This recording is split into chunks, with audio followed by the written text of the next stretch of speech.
pagi sahabat Tribuners yang kami hormati dan kami muliakan. Pagi hari ini Inspirasi Bisnis kita akan membahas tentang prospek industri kelapa sawit 2025. Seperti apa kondisi industri kelapa sawit, perkebunan maupun pabrik kelapa sawit.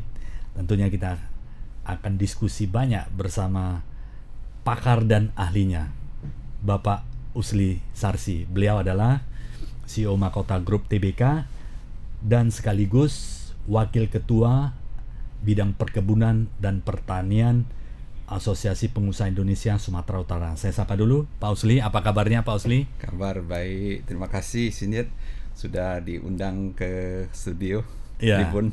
terima kasih sudah berkenan dan meluangkan waktunya untuk hadir di studio Tribun Medan, ya. Pak Usli.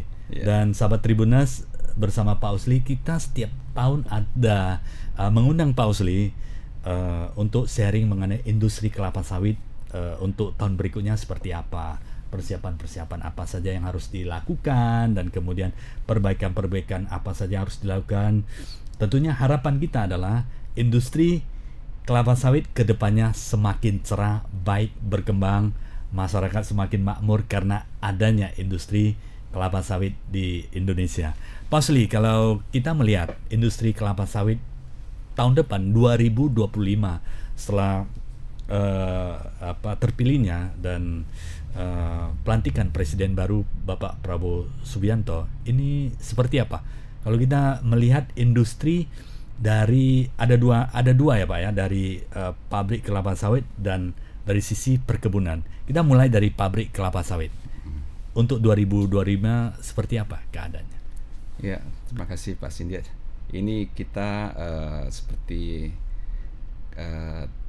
beberapa pidato lah dari Presiden terpilih kita Pak Prabowo yang sekarang sudah dilantik. Memang kalau kita cermati ya apa yang dikatakan Presiden kita sekarang ini, ketahanan pangan dan ketahanan energi. Jadi kalau ketahanan pangan kita kaitkan dengan industri sawit, baik perkebunan dan industri PKS atau industri hilirnya ya, itu semua nyambung ya. Kalau saya bilang nyambung, ketahanan pangan itu karena kita lihat aja sekarang ketahanan energi. Tahanan energi juga tahun depan dari Presiden kita akan mau menerapkan per Januari ini B40 dan bahkan nanti sekarang B35, nanti B40 bahkan mau dipercepat B50-nya yang dari 2026 mungkin akan dipercepat lagi. Jadi ini merupakan momentum semua dari hulu ke hilir ya, industri sawit kita ini akan sangat prospeknya itu sangat cerah kalau menurut dari pemandangan dari beberapa kondisi ya. Sekarang ini kan geopolitik ya, kemudian krisis-krisis ya karena perang itu kan, supply daripada minyak bumi ini kan terganggu juga. Jadi biodiesel juga satu sisi bisa merupakan energi yang terbarukan, menurunkan gas emisi.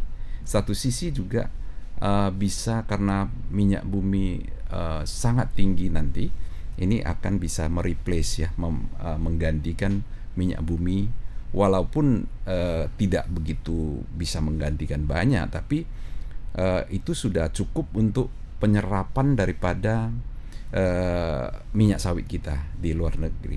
Dari internasional itu semua negara perlu ya. Itu saya kira kalau ditanyakan pengaruhnya ke industri PKS, terutama industrinya itu banyak ya. Saya kira bukan hanya ke food, consumer good, kemudian juga energi. Jadi ada tiga sektor sekaligus yang memerlukan minyak CPO kita ya. Jadi ini yang kita lihat, banyak mengatakan industri sawit ini adalah industri primadona gitu. Itu Pak Sindian. Ya Pak Usli, kalau melihat kondisi untuk bahan bakar tahun depan sudah B40, artinya 40% ya. Ada kandungan minyak sawit ini di dalam bahan bakar untuk mobil dan untuk industri ya. Ya. Sampai sejauh mana Pak Usli kalau melihat research yang akan dilakukan ini, bisa berapa persen ya intervensi atau bagian dari bahan bakar untuk minyak ini Pak?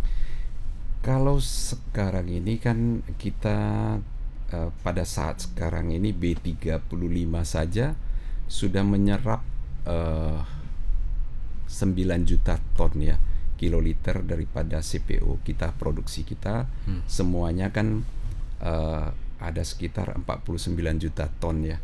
Jadi kalau B35 ini 20%, ini akan meningkat terus. Ya? Penyerapan itu sampai satu masa bisa 80 bisa 80 nanti semua negara yang di dunia internasional ribut karena keperluan konsumsi itu minyak nabati itu antara mesin dan manusia ya. Jadi ini nggak boleh terganggu kan. Jadi kita nanti saya bilang B80 sebenarnya sudah cukup ideal gitu. Kalau Presiden kita malah B100 boleh aja, tapi kita harus mempercepat perkebunannya. Jadi perkebunan itu harus kita ekstensifikasi, intensifikasi juga perlu, dua-dua. Jadi intensifikasi adalah bagaimana kita memupuk dengan baik, kemudian bisa menghasilkan minyak yang lebih baik lagi kualitas, memakai pupuk kompos ya. Dan itu yang satu poin yang sangat penting untuk meningkatkan produktivitas daripada sawit kita. Kemudian ekstensifikasi itu adalah bagaimana perluasan lahan. Banyak lahan-lahan yang masih terlantar ya, kalau saya boleh katakan terlantar, dan juga seperti Menteri Pertanian Pak Amran Sulaiman ini kan beliau mengatakan bahwa lahan-lahan pasang surut, rawa-rawa itu sangat banyak yang bisa kita kembangkan. Bukan hanya perkebunan tapi pertanian. Jadi swasembada pangan itu memang menjadi keharusan. Dua hal yang memang membuat satu negara itu kuat itu adalah dua ini, ketahanan pangan dan ketahanan energi. Kalau dua ini terpenuhi, mudah-mudahan semua kita negara kita kuat. Untuk perkebunan Pak, ekstensifikasi, peluasan lahan ini kan menjadi sebuah tantangan juga bagi pebisnis kelapa sawit, karena di satu sisi banyak perusahaan di Eropa atau negara di Eropa sangat menentang hal ini karena masih menganggap ini akan menjadi sebuah deforestasi, caranya tidak benar sehingga akan merusak lingkungan dan alam, sehingga penghijauan oksigen itu menjadi berkurang. Bagaimana ke depannya? Idealnya seperti apa Pak? Karena industri ini dibutuhkan, tapi di sisi lain juga caranya bagaimana supaya bisa menghasilkan sesuatu cara yang bisa baik untuk planet, bisa baik untuk people, dan bisa baik untuk everyone Pak. Beberapa kesempatan saya mengatakan ya Pak Cindiat, untuk negara-negara Eropa ini ada yang bisa kita terima kritikannya dan kita introspeksi. Di industri sawit kita itu memang sangat diperlukan untuk pembenahan di bagian lingkungan hidup. Kita harus terima itu dengan lapang dada. Tapi juga satu sisi kita juga jangan terlalu ikut arus daripada dunia internasional yang tanda kutip lebih kepada black campaigns untuk melindungi kepentingan negara mereka. Karena setiap negara pasti melindungi kepentingannya mereka. Jadi seperti kalau saya ibaratkan black campaigns itu adalah mereka kan tidak punya letak geografis yang seperti mendukung. Jadi mereka mengharapkan minyak nabatinya dari bunga matahari, minyak dari kedelai. Itu yang membuat mereka melindungi petani mereka. Nggak ada salahnya, memang mereka punya kepentingan untuk melindungi kepentingan mereka. Karena kalah saing dengan minyak sawit kita yang sangat efisien ya. 1 hektar bisa menghasilkan 1 tahun itu 4 ton minyak sawit. Tapi kalau minyak kedelai dan minyak munggah matahari ya sekitar 10-15% dibandingkan hanya 400 kilo sampai 600 kilo saja per hektarnya menghasilkan minyak. Jadi 10% aja dapat dari apa? Karena mereka musiman kan. Ada musim dingin, mereka nggak bisa tanam. Tapi kalau kita sepanjang tahun begitu tanam 25 tahun kita bisa menghasilkan tiap tahun karena hanya 2 musim kita kan, musim hujan dan musim kemarau. Saya kira itu yang menjadi kita harus waspada. Satu sisi kita pembenahan, satu sisi ini untuk kesejahteraan kita, kemakmuran dari semua buat negara kita. Jadi kepentingan negara kita itu kita juga harus melihat. Jangan kita larut dengan apa yang dikatakan. Lalu banyak dari kita bangsa kita sendiri banyak yang perlu pencerahan sehingga tidak terikut arus, malah makin menyerang sawit itu.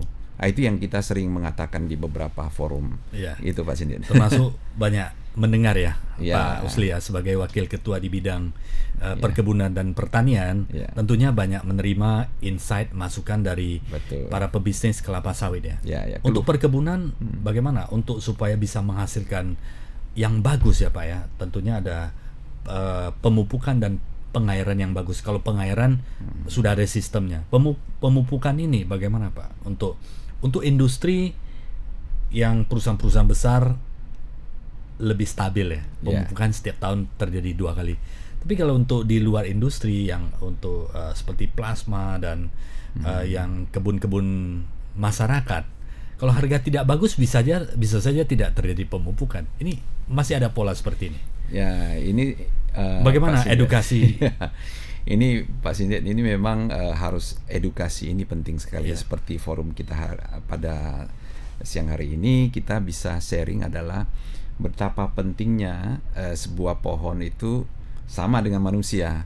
Betapa pentingnya adalah makanan yang sehat dan minum air yang banyak gitu kan, supaya badan kita ya kadar banyaknya ya kita harus ukur.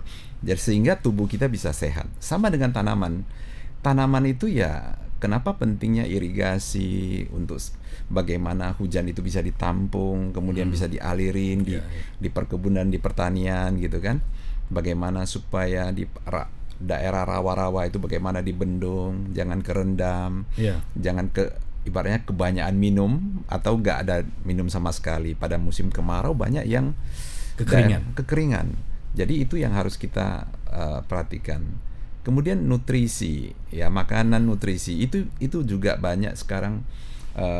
Kalau menurut saya kurang untuk edukasi ini, karena makanan ini kita bilang banyak bahan-bahan kimia kita makan, tubuh kita ini kurang sehat. Tentunya kita diperlukan makanan organik kan, yang memang betul-betul sayuran, buah-buahan yang memang organik, jangan banyak kimianya, pestisida. Itu sama. Tanaman juga begitu. Supaya sehat tanaman baik sawit dan pertanian itu harus dikasih pupuk organik, yaitu pupuk kompos. Jadi pupuk kompos ini adalah kunci bahwa kesuburan lahan-lahan kita itu bisa untuk jangka panjang. Saat ini sudah berapa persen yang percaya dan menggunakan pupuk kompos? Masih relatif sedikit ya? Relatif sedikit. Dan ini kita terus terang pupuk kompos, karena pupuk kompos juga bukan hanya asal kita membuat pupuk kompos fermentasi biasa ya. Ada juga yang harus kita lakukan. Seperti ada namanya charcoal, biochar yang ditambahkan di dalam pupuk kompos supaya biochar ini juga bisa menyerap karbon, kemudian untuk rumahnya bakteri, sehingga fermentasinya itu ada rumahnya bakteri itu di prosesnya itu jadi lebih maksimal. Kemudian dia daya serap juga terhadap air. Jadi biochar itu seperti kalau gambaran untuk umum ya, supaya Tribuners bisa mengikuti, itu seperti arang yang kita tempatkan. Kalau kenapa tanaman anggrek bisa hidup subur dengan hanya di arang gitu kan? Karena di situ itu arang itu kalau proses pyrolysis ya, pyrolysis itu adalah arang yang terbuat tanpa menggunakan, dia warnanya hitam kan, terpanggang dia, tapi tanpa kena api. Jadi itu dia pyrolysis itu dia banyak, kalau kita mikroskop itu dia banyak lubang-lubangnya, rongganya. Nah, itu yang banyak sekali tidak ditambahkan, khas kompos saja kan, tapi itu harus ditambahkan sehingga itu menambah kekayaan daripada topsoil kita. Banyak petani-petani malah mereka kurang paham, oke, kita bakar saja supaya subur kan gitu, bakar hutan ya dulu, sekarang nggak ada lagi, udah di strike, udah peraturannya bisa masuk pidana kan. Tapi sebenarnya itu petani itu sadar bahwa lahan yang ada arangnya itu subur, dia subur, tapi mereka kurang paham. Caranya salah dan itu tidak dibakar langsung. Itu bisa kalau kita di YouTube itu belajar itu gampang, itu kita bisa buat dengan cara banyak teknik yang sederhana pun bisa orang buat gitu. Osli, ini kan cerita kondisi tanah kalau pemupukan dengan intervensi kimia lama-lama akan menjadi sangat keras dan tidak produktif karena oksigen dan struktur tanahnya udah berubah menjadi lebih tidak subur ya. Dan banyak riset yang mengatakan bahwa kompos ya itu akan banyak mengembalikan kesuburan tanah itu karena rongga, penyerapan, akar itu lebih sehat. Apakah ada seperti edukasi secara komprehensif yang sudah dijalankan atau mungkin disupport oleh Apindo khususnya di bidang perkebunan dan pertanian, karena kedepannya pasti kita akan banyak pengolahan tanah, tanah yang bagus akan menghasilkan produktivitas hasil yang bagus di perkebunan maupun pertanian. Bagaimana peran Apindo, Pak Usli? Untuk edukasi ini kan tidak bisa sendirian. Betul. Ini perlu walaupun perlu bekerja sama dengan pemerintah dan edukasi secara terus-menerus ke petani yang mereka memiliki badan usaha maupun yang pribadi. Betul Pak Sindet. Kita dari Apindo asosiasi kita ini banyak bekerja sama dengan beberapa pihak ya. Seperti kemarin kita di beberapa tempat Santika semua itu kita ada kerjasama dengan beberapa LSM, kerjasama dengan beberapa asosiasi. Kemudian baru-baru ini kita ada juga diundang sebagai narasumber di Universitas Sumatera Utara. Itulah yang kita edukasi menggunakan media, menggunakan seperti yang kita lakukan pada siang hari ini. Pak Sindiat sangat memberikan edukasi karena kita melihat ini, bahkan dari pemerintah juga kita terus menyarankan bahwa kalau kita nggak jeli dalam hal ini, tanah-tanah kita yang di seluruh Indonesia ini akan semakin tidak subur karena banyak topsoil kita itu sudah mengeras. Kalau kita lahan-lahan seperti di Kalimantan, di Sulawesi yang masih ada baru generasi pertama ditanam sawit, itu masih oke. Masih 25 tahun pertama masih oke. Masih oke. Itu masih ada unsur haranya, masih gembur gitu kan.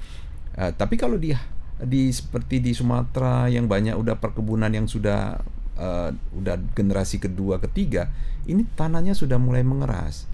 Lalu gak gembur lagi. Akar itu kan perlu ruang gerak sih. Sederhananya begitu. Dia mencari makanan, kita kasih pupuk kimia terus gitu. Bagaimana kita bisa mendapatkan rendemen yang bagus?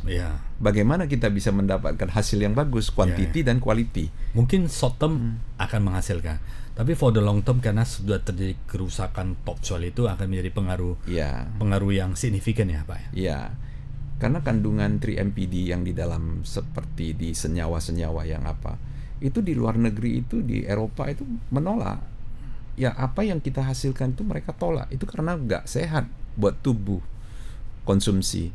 Mereka mengerti, ada labnya, ada apanya, semua. Mereka menolak. Ini terlampau banyak kimia gitu.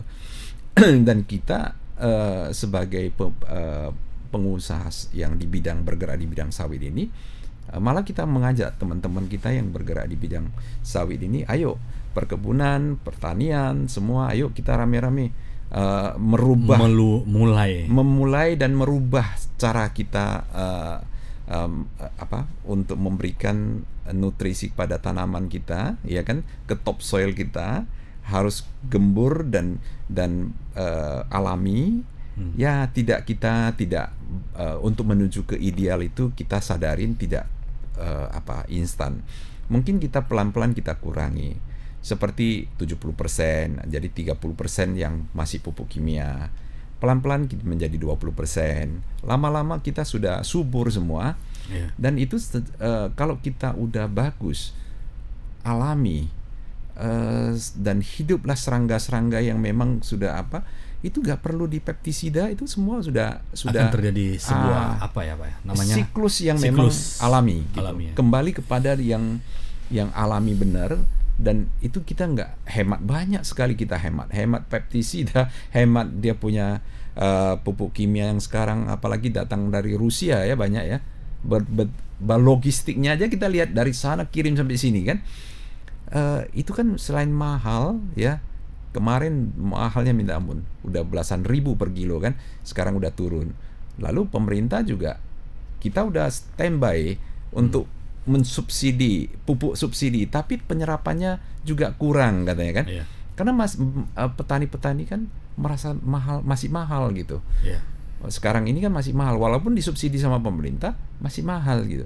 Kenapa kita tidak? Kan itu anggaran terbuang begitu saja kalau kita ke pupuk kimia. Kenapa kita gak kembangkan yang kita memiliki kompos yang luar biasa banyak gitu. Kompos yang dihasilkan setiap pabrik kelapa sawit itu berlimpah, Pak Sindiat, berlimpah. Itu kolam 1, kolam 2 yang fermentasi yang sudah terjadi, itu sekam di final effluent yang di kolam limbah, itu banyak yang nggak tahu bahwa itu sebenarnya pupuk kompos. Itu hanya katanya pendangkalan, ambil alat berat, taruh jadi benteng. Padahal itu bisa pupuk ya. Itu pupuk. Jadi pupuk kompos itu yang nggak disadarin, udah berlimpah. Mungkin perlu riset khusus dan sosialisasi khusus. Betul. Dan support dari pemerintah, ya. Asosiasi juga ya, edukasi sehingga hal ini menjadi lebih. Kalau kita edukasi ini ya, kalau semua pihak menyadarin, kita ada 1.000 lebih kurang ya besar kecil dari pabrik kelapa sawit kita. Itu ayo kolam limbah yang kalian itu semua sekamnya itu bisa kita jadikan kompos. Kita olah lagi, tambahkan biochar tadi, arang tadi. Ya. Kemudian kita biochar dari mana ya, Pak ya? Beli atau memang ada bisa dibuat sendiri? Buat sendiri bisa. Kalau di YouTube itu dengan simple itu kita bisa pelajarin. Ada sekarang mesin yang di China buat itu produksi 1 hari berapa ton itu bisa ya? Itu dengan material dengan fibernya sawit itu sendiri. Berarti dari sawit itu sendiri yang berputar di dalamnya ya? Biomasa yang berserat, termasuk batang pohon sawit itu juga sebenarnya bisa kita chipping ya, kecil-kecil jadi kecil, jadikan arang bisa ya. Semua jadi bisa berguna gitu. Jadi sekarang ini kan batang pohon itu replanting, taruh di lahan, pembusukan kan lama sekali. Kalau kita itu bisa jadikan charcoal, kemudian empty bunch kita bisa jadikan kompos, kemudian sekam yang di kolam limbah itu kita bisa jadikan kompos, itu luar biasa, udah gak perlu lagi import. Dari asosiasi Apindo Sumatera Utara kan banyak ini Pak pabrik kelapa sawit. Bagaimana respon dari pabrik-pabrik yang tergabung di dalam Apindo ini, Pak? Apakah masih boleh dikatakan itu mayoritasnya masih konvensional. Oke. Jadi saya kadang-kadang melihat mubazirnya seluruh resource yang kita punya itu sebenarnya sangat-sangat tidak kita bukan maksimalkan. Kalau sekarang ini malah belum tersentuh tidak kita sentuh. Seperti biogas. Kita kita sekarang ini bikin satu proyek percontohan. Saya sering mengatakan oke, kita yang jadikan contoh aja dulu. Perusahaan kita jadi contoh dulu. Saya sering mengatakan begitu. Karena sulit untuk yang sebelum ada hasil belum tentu bisa dipercaya. Jadi ini kita ada bangun satu project di Riau, di Duri. Kita ada PT ISA kita itu, kita investasi lumayan besar Pak Sindiat. Terus terang angkanya pun di atas 1 triliun. Jadi kita buat biogas ya. Kita bangun tangki dan kita salurkan menjadi gas metan. Jadi fermentasinya itu menghasilkan gas metan. Gas metan kita ambil untuk menjadi bahan bakar. Kedua, sekamnya kita jadikan kompos. Sudah itu kita produksi biochar dari fiber yang kita hasilkan empty bunch itu, kita buat biochar, kita campurkan ke kompos. Jadi itu integrate semua. Kemudian kita banyak juga yang kita investasi di samping itu. Saya kira ada 7 industri yang kita bangun yang untuk seperti solvent itu, fiber itu masih ada kandungan minyak. Banyak yang jadikan pakan ternak. Solvent itu untuk apa ya Pak? Campuran Seperti apa? Cat ya? Kalau solvent itu ya dia food atau untuk istilahnya industrial? Sebenarnya heksan ya. Heksan. Kalau istilahnya umum supaya lebih mengerti teman-teman ya di Tribuners, saya kira ini kita sederhanakan lah. Dulu kan di Eropa ini dikembangkan hal ini karena minyak bunga matahari itu kan ada ampasnya, ada fibernya. Mereka karena sedikit sekali yang minyak yang dihasilkan bunga matahari dan kedelai, itu bagaimana ekstrak, diambil sedikit pun minyak diekstrak, ambil lagi dengan cara apa? Kalau kita cuci alkohol itu kan ya heksan itu kita anggap saja alkohol lah, dicuci gitu kan. Alkohol ini kan menyuci dari fiber itu, yang lengket di fiber itu minyaknya terlarut ikut ke alkohol tadi. Baru nanti ada proses selanjutnya, alkoholnya ini kita ambil lagi untuk cuci lagi. Minyak kita pisah.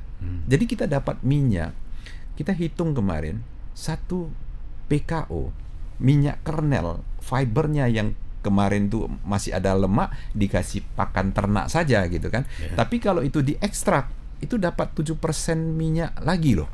7% banyak ya. Kalau kita analisa di lab itu 8%. Jadi kalau kita pakai heksan ini, kita bisa mengambil ekstrak maksimal lagi 7% lagi. Jadi angkanya kalau kita hitung itu luar biasa. Luar biasa. Miliaran per bulan. Bisa miliaran per bulan. Save biaya lagi ya, daripada terbuang percuma ya. Percuma. Jadi sayang. Kalau sekarang ini kita itu syukur-syukur masih dijadikan pakan ternak. Kalau enggak apa saja dijadikan bahan bakar gitu. Sudah beroperasi Pak yang di Riau ini? Kita 2 bulan lagi commissioning kalau ya? public solvent ini ya. Kalau yang lainnya sudah jalan. Seperti gas metan sudah jalan. Sudah jalan ya? Sudah jalan. Semua untuk bahan bakar semua. Jadi terakhir hanya public solvent. Kalau yang kompos sudah jalan. Semua sudah jalan. Makanya kalau seandainya petani-petani apa semua itu silakan kalau mau beli dengan kita kompos yang memang sudah jadi, yang sudah ada charcoalnya, itu nanti silakan menghubungi kita. Itu bisa kita untuk petani-petani sampai kita bilang kalau petani itu bawa sawit ke tempat kita jual ke mereka untuk bawa bisa barter. Jadi barter. Jadi hubungannya win-win solusi ya. Dan pengangkutan logistik nggak mahal karena mereka bawa sawit kan sekali angkut, datang bawa buah, pulang bawa pupuk. Dan pupuknya itu memang berkualitas, pupuk kompos yang nggak kalah dengan pupuk kimia. Kalau kita ada charcoalnya di dalam ya. Kalau sekarang ini yang kompos-kompos ini belum begitu nampak hasil itu karena nggak ada charcoalnya gitu. Jadi kita memang agak lambat untuk prosesnya, tapi kita boleh tambahkan 30%-nya kan pupuk kimia. Kalau di mau N-nya, sebenarnya N-nya NPK kan, PK-nya udah oke, kalsium dan fosfor. Kalau yang N-nya natriumnya itu bisa dari kotoran dari peternakan kan banyak kotoran apa semua itu kita bisa campurkan lagi untuk memperkaya N-nya. Pak Usli, biasanya kan dari industri-industri yang besar itu, pabrik pupuk fertilizer yang besar, mereka ada dibantu oleh ahli untuk tanah ya, ahli untuk tanah, Ya. namanya agronomis ya, Agronomis. Ya. untuk mengukur kadar kandungan Ya. kandungan mineral maupun apa, vitamin maupun semua. pupuk di dalam tanah itu, sehingga di pabrik fertilizer ini akan dibuatlah komposisi NPK-nya berapa persen yang bisa Betul. support ke arah sana. Apakah studi demikian juga akan diimplementasikan, Pak? Kita sudah jalan, Pak Sudah Sindir. jalan, ya. Di Palembang kemarin kita di Sukovindo yang lab yang memang sudah independen, mereka analisa, waduh katanya bagus sekali Bagus, hasilnya. ya. Hasil dia punya kandungan N-nya, P-nya semua sudah ibaratnya hampir lengkap lah Ya. di situ. Kemudian nanti kita campurkan dengan charcoal, itu hasilnya akan luar biasa. Masa depan perkebunan ya tetap Ya. harus dipertimbangkan ya. Ya, Untuk bukan perkebunan, menggunakan- pertanian juga. Pertanian juga ya. Pertanian juga. Seperti padi, Ya, padi akan luar biasa hasilnya nanti. tomat, wortel Ya. dan sebagainya itu Ya. pupuk. Jadi makanan itu ya banyak nutrisinya lah ya kan. Oke. Makanan itu jangan nggak ada nutrisinya, dia pupuk kimia lagi kan. Jadi kalau makanan yang sehat, minum air putih, itu jadi keseimbangan itu yang bagus semua. Hasilnya akan sangat luar biasa. Ya, luar biasa. Mostly perkebunan dan pertanian sudah ada gambaran ya. Artinya sahabat Tribuners mulailah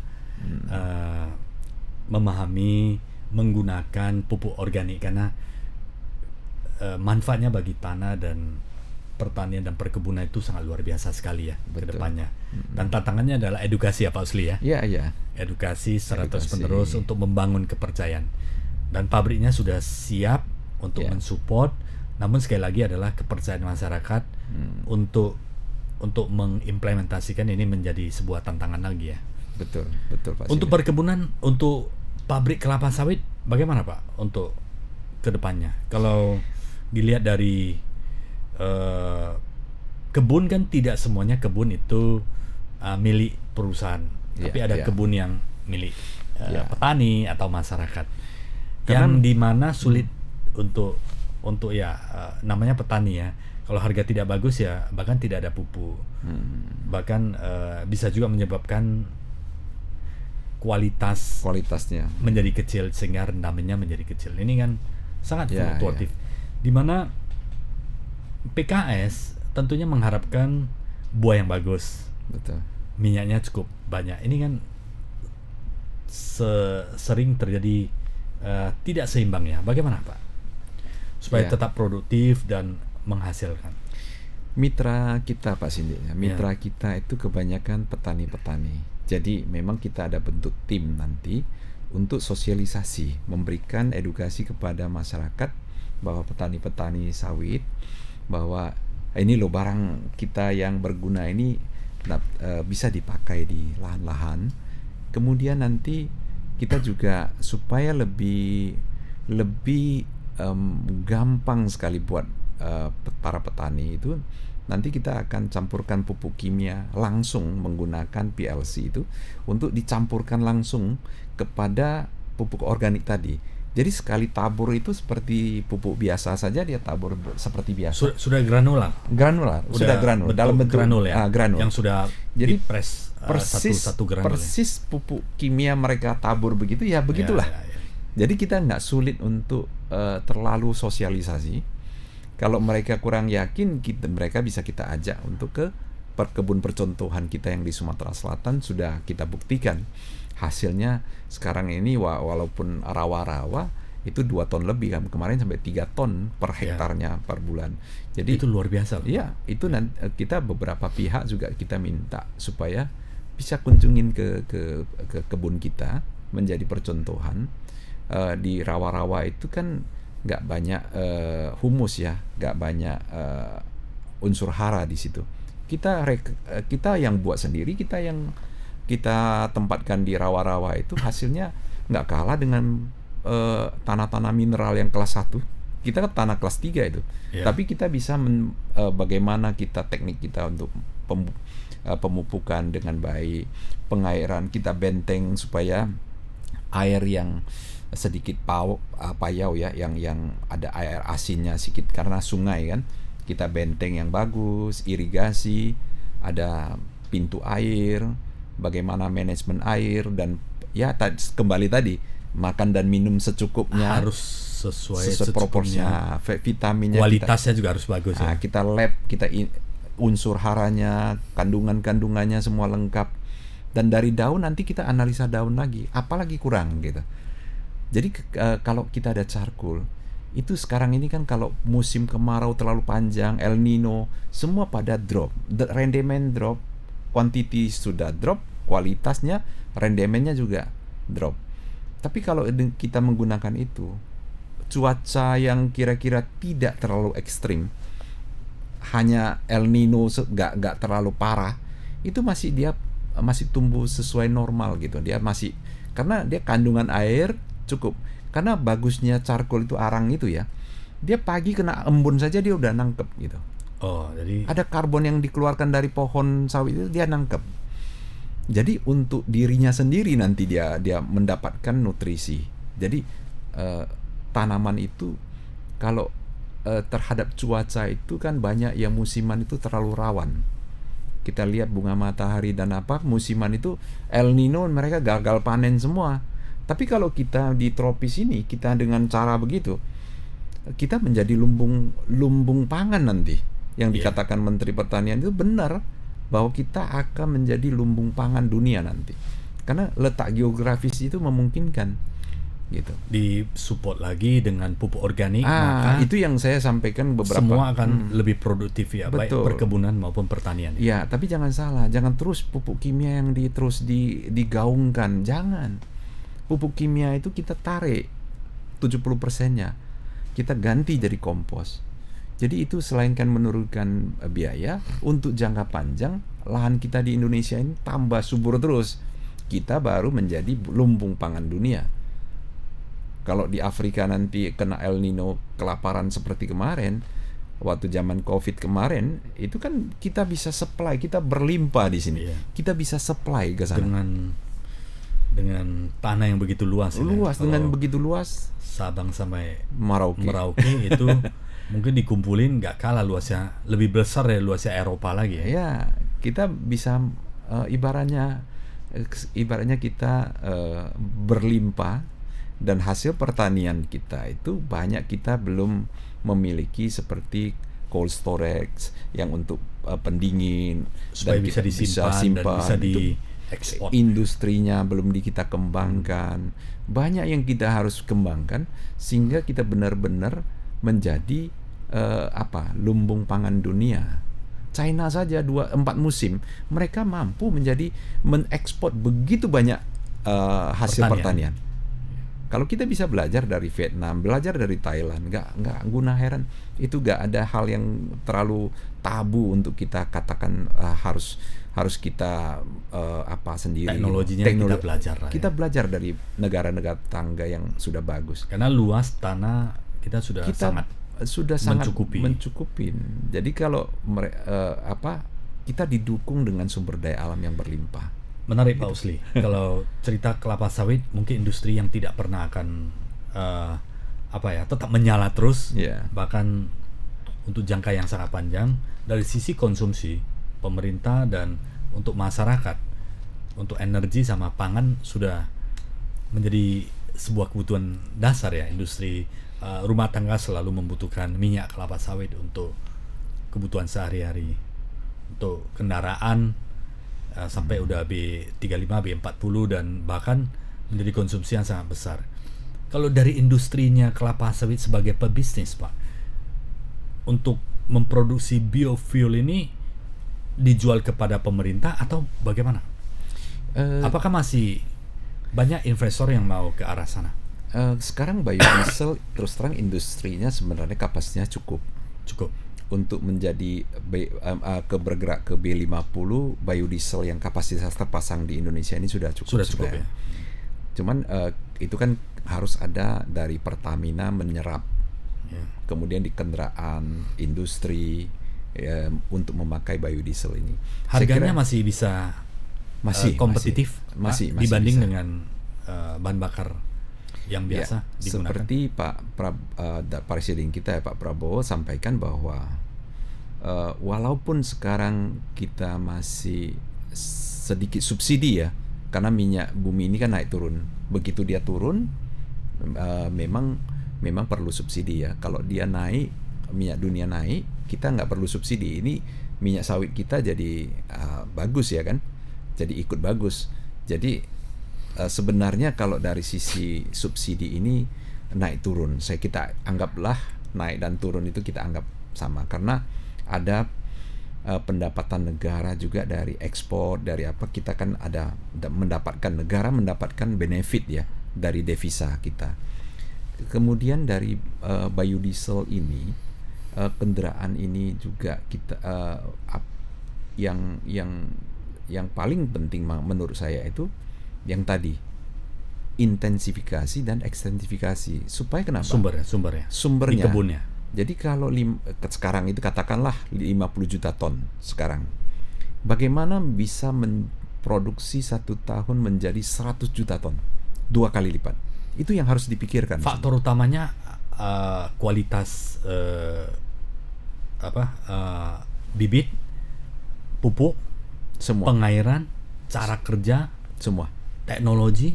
Kalau kita bilang 10 poin ya 10 poin itu 10 yang harus kita lihat, dari pemilihan bibit, lahan, persiapan irigasi, semua kita harus perhatikan, sampai dengan pemupukan organik yang benar, semua seluruhnya kita harus perhatikan, sehingga kita bisa mendapatkan satu perluasan lahan, ekstensifikasi, sama yang produksi yang ada sekarang itu bisa naik tanpa tergantung sekali dengan cuaca. Kalau itu kita bisa kita kan jadi 2 kali lipat. Jadi negara kita ini sudah berlebih itu kita bisa supply ekspor keluar kan. Jadi biodiesel itu mau B100 cukup, karena kita sudah ada persiapan, volumenya udah kita bertambah, hasilnya produksi tonase per tahunnya itu kita udah dapat 100 juta ton, udah 2 kali lipat dari sekarang ini kan. Jadi gak ada problem. Itu bagaimana, bayangkan sekarang ini aja sudah 30 miliar dolar ya kan, belum lagi kenaikan harga ya, 30 miliar dolar untuk negara itu hampir 500 triliun loh. Kalau lipat lagi 1000 triliun ya. Jadi itu luar biasa. Kuncinya adalah produktivitas ya, sama memperhatikan kelangsungan ya, sustainability yang baik ya, dari industri ini ya. Dan ketahanan energi tadi ya. Ketahanan energi, katakanlah kita subsidi sedikit tapi kita tidak tergantung dari luar ya. Kita energi kita bisa survive sendiri kalau ada, terutama pada saat situasi geopolitik nggak mendukung, ada banyak perang, logistik terganggu, kita energi dan pangan itu aman sudah ya. Gitu. Industri kelapa sawit, sahabat Tribuners, masih menjadi industri primadona yang bisa memberikan kesejahteraan yang banyak bagi masyarakat maupun pebisnis untuk industri kelapa sawit, baik itu perkebunan maupun di pabrik kelapa sawit. Teknologi juga berubah banyak, dan kembali lagi adalah how to manage, harus dilakukan dengan baik sehingga produktivitas ini semakin lama semakin baik, semakin bermanfaat, dan kualitasnya juga semakin meningkat. Betul. Tantangan Pak, potensi yang begitu bagus, apakah ada tantangan untuk industri ini di tahun depan berikutnya? Tantangan dari berapa dekade kita juga terus ada tantangannya ya, dari serangan dari internasional. Internasional dari udah lama ya. Udah lama sekali. Tapi kemudian human trafficking ya, pekerja di bawah umur, padahal tidak bisa dikontrol juga ya, karena ada keluarga-keluarga yang mereka kebun keluarga, mereka panen sendiri, tetapi tidak sengaja anaknya ikut dipotret menjadi isu-isu yang kutip brondolan. Jadi padahal dia ikut keluarganya. Saya kira itu nggak proporsional pemberitaannya ya, terlampau sedikit persoalan yang semestinya bisa diatasin itu sengaja diangkat ke atas karena media banyak dikontrol dari luar. Saya kira itu yang menjadi tantangan kita. Tapi kalau kita terus media kita yang di dalam seperti hari ini kita lakukan ini adalah memberikan edukasi bahwa ini loh kita punya sumber daya alam yang luar biasa, ini kita kembangkan untuk ketahanan pangan, ketahanan energi, untuk kesejahteraan banyak pihak, untuk pertumbuhan ekonomi secara ukuran negara kan, itu yang harus kita kembangkan terus. Dan satu poin penting Pak Sinjad ya, saya mau sharing. Kita bilang banyak stunting ya, banyak stunting, kurang gizi. Makanya sebenarnya saya dalam hati terlampau ada panggilan hati itu untuk sharing ya, beberapa forum itu. Kita ini minyak merah, dikatakan minyak merah kan kemarin, minyak sawit itu. Kandungan di dalam kalau prosesnya benar ya. Karena minyak merah itu yang dikatakan kemarin itu sebenarnya prosesnya juga harus benar. Sebenarnya itu kalau minyak merah, red palm oil, kalau kita di YouTube apa itu kita bisa pelajarin. Itu red palm oil itu tidak kena heat yang terlalu, kena panas yang terlalu, temperatur yang tinggi. Itu prosesnya tidak boleh di atas 55 derajat Celcius. Itu prosesnya di bawah. Jadi dia presan pun cool press. Jadi hasilnya nanti itu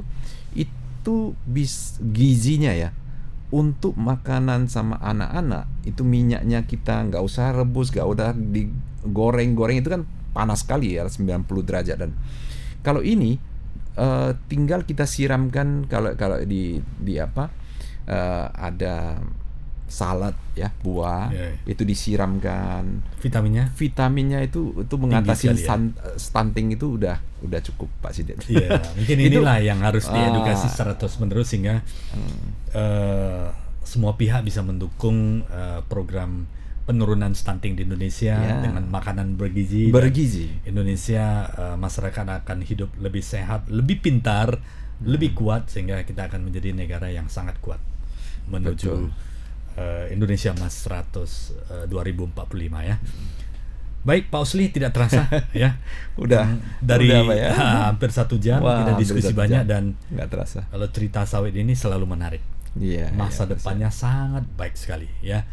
Tentunya dengan masa depan yang sangat baik di industri kelapa sawit ini harus didukung dengan pengelolaan tata kelola yang baik supaya manfaatnya akan semakin baik ke depannya. Salah satu adalah dengan pupuk organik ya. Tata kelola yang baik, pupuk organik, dan saya percaya ini akan memberikan dampak yang luar biasa bagi masyarakat Indonesia. Terima kasih Pak Osli. Ya, makasih sama-sama. Ya, sudah hadir di studio untuk sharing kepada sahabat Tribuners. Semoga apa yang di-sharing oleh Pak Osli ini bermanfaat bagi kita semua, dan apa yang baik bukan hanya didengar, tapi marilah kita semua praktek dan implementasikan di kehidupan kita. Baik itu ada teman-teman sahabat Tribuners yang di pertanian perkebunan, yang baik silakan diimplementasi supaya nanti hasilnya akan lebih baik bagi kita semua. Terima kasih sahabat Tribuners. Sampai jumpa lagi Inspirasi Bisnis setiap Jumat yang selalu menarik untuk kita semua. Terima kasih.